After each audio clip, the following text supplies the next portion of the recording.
Tucker Carlson is once again turning heads. Fresh off his interview with Russian President Vladimir Putin, Tucker addressed a forum in Dubai where he dropped bombshell after bombshell about his interview with Putin, the deep state, and the truth about the increasingly senile Joe Biden. And you are going to get a front row seat. You're not going to want to miss this. Hey, gang, it's me, Dr. Steve, your patron professor, here to help you to think better so you can feel better in these crazy and turbulent times. So if you haven't already done so, you know what to do. Make sure to smack that bell and subscribe button. Also, a happy Valentine's Day to each and every one of you. And what better gift could you possibly give to your Valentines than a Mediterranean cruise, stopping at stunning locations in Spain, France, and Italy?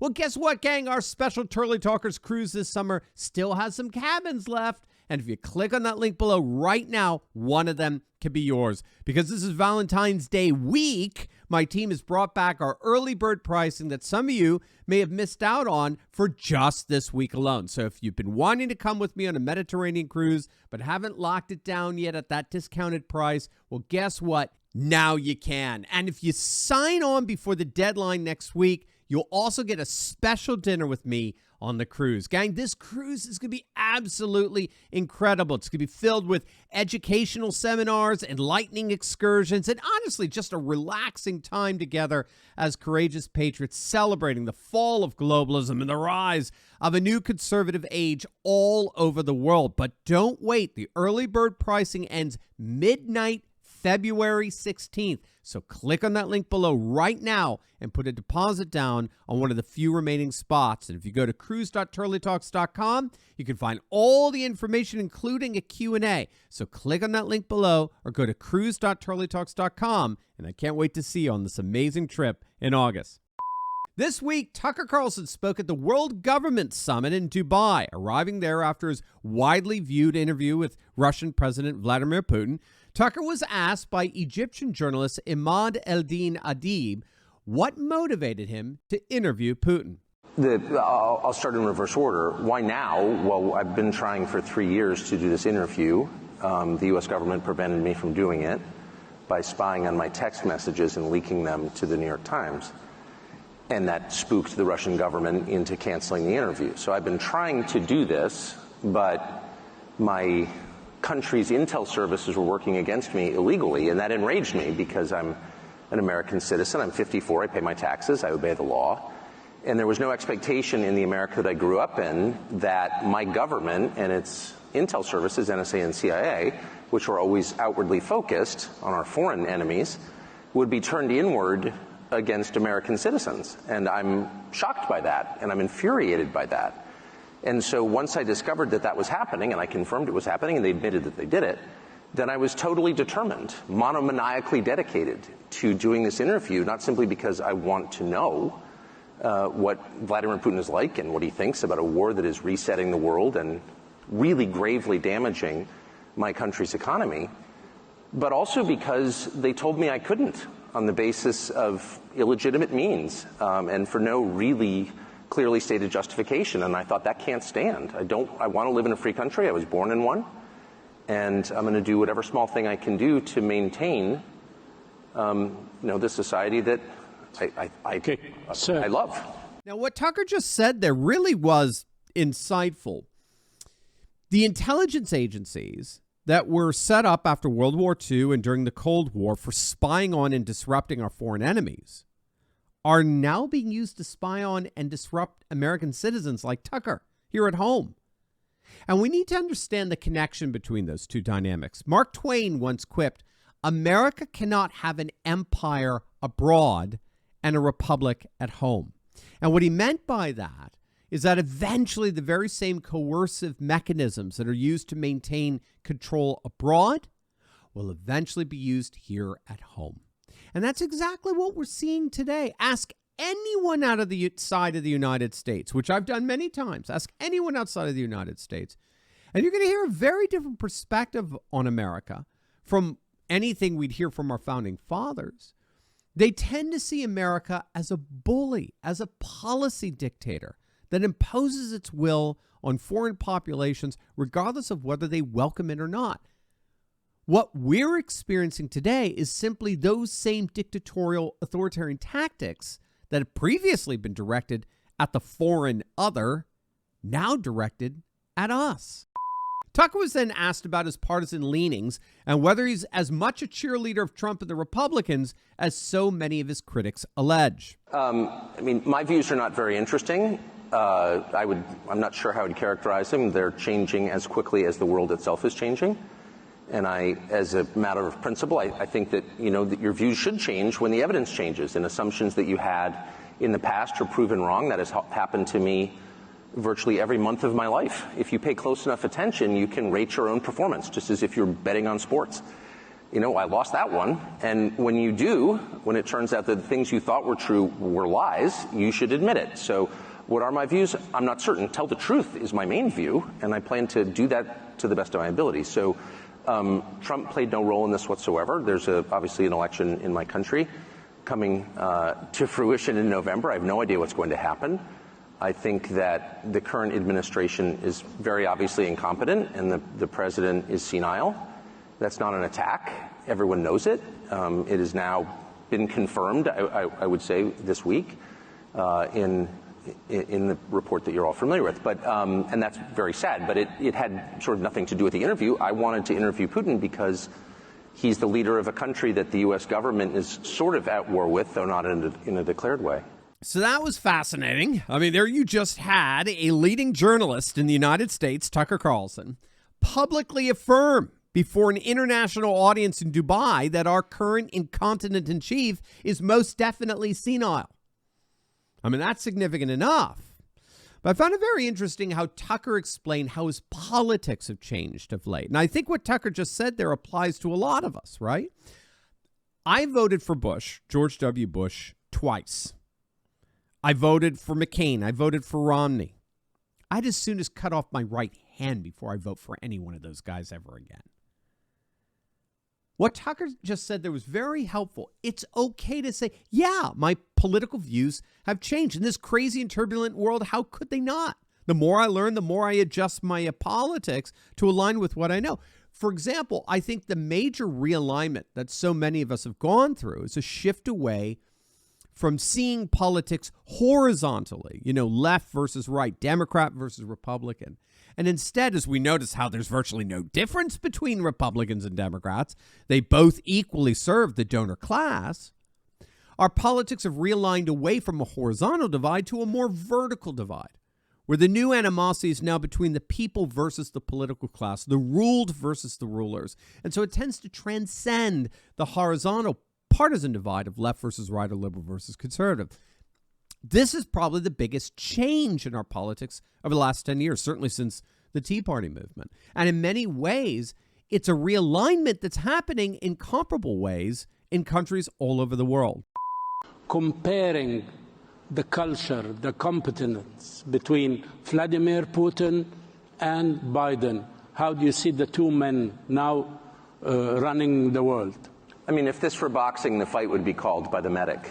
And I say that as an American, and I don't have another passport. I don't plan to ever leave my country. My family's been there hundreds of years, and I love it. I am a patriotic American. And I grieve when I see that the president is non compos menis, and that in my country, it is considered very rude to say that. And you sort of wonder, how did you get to a place where you have an incompetent president who's driven not simply the standard of living, but life expectancy downward, and no one feels free to say that? That's not a political observation. It's a statement of fact, which is provable empirically. And the most radicalizing thing I would just say for me in the 8 days I spent in Moscow was not simply the leader of the country, who of course is impressive. It's the largest landmass in the world. And it's wildly diverse, linguistically, culturally, religiously. It's hard to run a country like that for 24 years, whether you like it or not. So an incapable person couldn't do that. He is very capable, and many of you know him, and you know that. What was radicalizing, very shocking and very disturbing for me was the city of Moscow, where I'd never been, the biggest city in Europe, 13 million people. And it is so much nicer than any city in my country. I had no idea. My father spent a lot of time there in the 80s when he worked for the U.S. government and barely had electricity. And now it is so much cleaner and safer and prettier aesthetically.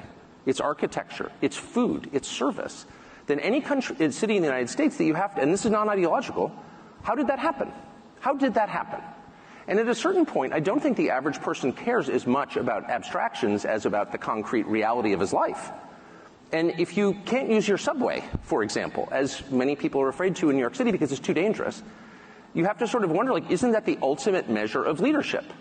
And that's true, by the way, it's radicalizing for an American to go to Moscow, I didn't know that, I've learned it this week, to Singapore, to Tokyo, to Dubai and Abu Dhabi. Because these cities, no matter how we're told they're run and on what principles they're run, are wonderful places to live that don't have rampant inflation, where you're not going to get raped. Sir, excuse me. What is that? By the way, you'll see that very clip that I just played for you on Twitter, on X, and I noticed that there are a lot of captions. Tucker drops truth bomb and moderator interrupts him. That moderator, that Egyptian journalist, he interrupted him in order to agree with him. He wasn't taking issue with what Tucker just said. But what Tucker just said there was something I think we were all frankly blown away by on Thursday night, when the whole world saw the radical discrepancy between the sharpness of Putin in that Tucker interview and the total, undeniable mental degeneration of bumbling Biden in that disastrous press conference. And what Tucker just did there was he showed how that degeneration is but emblematic of what's happening to our society, particularly our Democrat monopolized cities over the last few decades. Our cities, which were some of the most beautiful cities in the world. I mean, take a look at photos from like the late 19th century of any major U.S. city. You'd see they were bustling, beautiful metropolises. Take a look at virtually any American city today, and most parts look like they've been bombed out in a full-fledged war. They really are rat-infested rot. And so in many respects, Biden really is a symbol of what's happened to the population centers of our nation as a whole, which again, vote incurably blue. And this is very much akin to what we talk so often about on this channel. A new world is rising, a conservative civilizationalist world that's combining the best of technology with tradition, like we're seeing in Dubai or Moscow, to form an international political order rooted in the return of the ancient civilizations of the past. And we, unfortunately, are stuck in an old and increasingly deteriorating time that's quickly being passed by.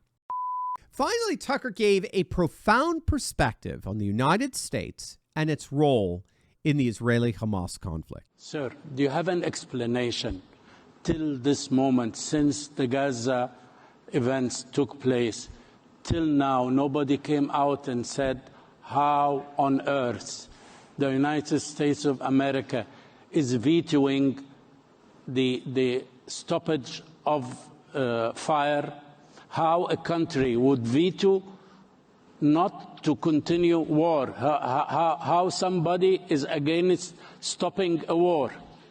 The United States is, for this moment, is the most powerful country in the history of the world. So if you were to frame this in terms we're all familiar with, which are the most basic terms, the terms of the family, the United States would be dad, would be the father. And the father's sacred obligation is to protect his family and to restore peace within his walls.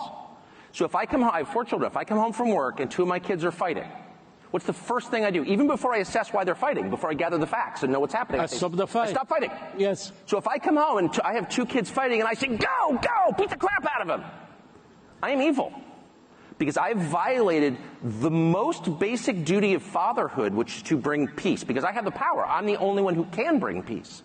And so if you see a nation with awesome power abetting war for its own sake, you have a leadership that has no moral authority, that is illegitimate. And I mean that, too. And I'm not even referring to any specific region or conflict. I mean generally. And I'm deeply offended by that, deeply. And it's something that I try to express, and I'm often called a traitor for saying that. It's the opposite. I say that because I believe in the United States. I think it has been a morally superior country.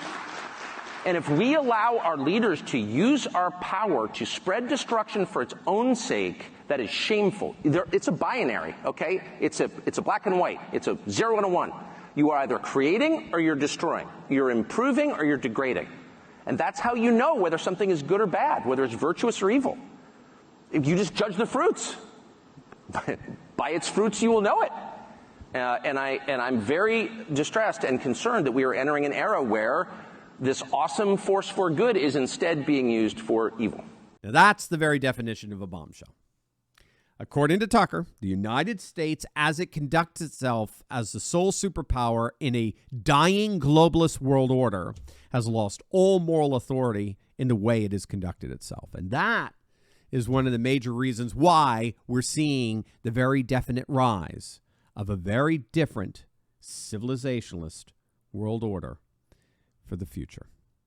But first, gang, as many of you know, we have unfortunately been completely and totally demonetized, which is putting our daily communication with one another at risk like never before. Now, we are actively working on getting this resolved, but as things stand, this channel has, without any warning, been totally and completely demonetized. And as Elon Musk said so powerfully last week, the whole point of these demonetization efforts is to deliberately try to make us patriots feel like we're all alone. They want to sever our relationship with each other and force on us a kind of digital solitary confinement so as to demoralize us and discourage us like never before. But to their horror, it's not working. Over this past week, you have carried this channel like never before. We've had more people than ever make the courageous decision to bypass big tech and join our Insiders Club. We have direct access to one another that can never be interrupted by big tech overlords. Over the last 7 days, we've seen literally thousands of you come to our rescue. And you've done it in two ways. You've signed up for our free newsletter and you've officially joined our Insiders Club. Those two acts alone are enough for us to collectively stand together and never, ever have our relationship severed.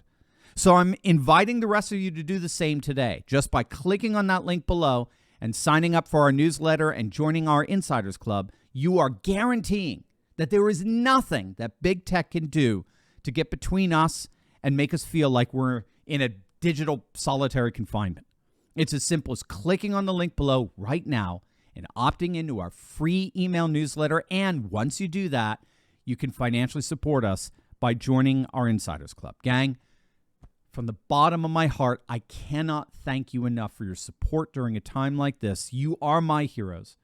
And it will be my mission to express my appreciation for every single one of you each and every week.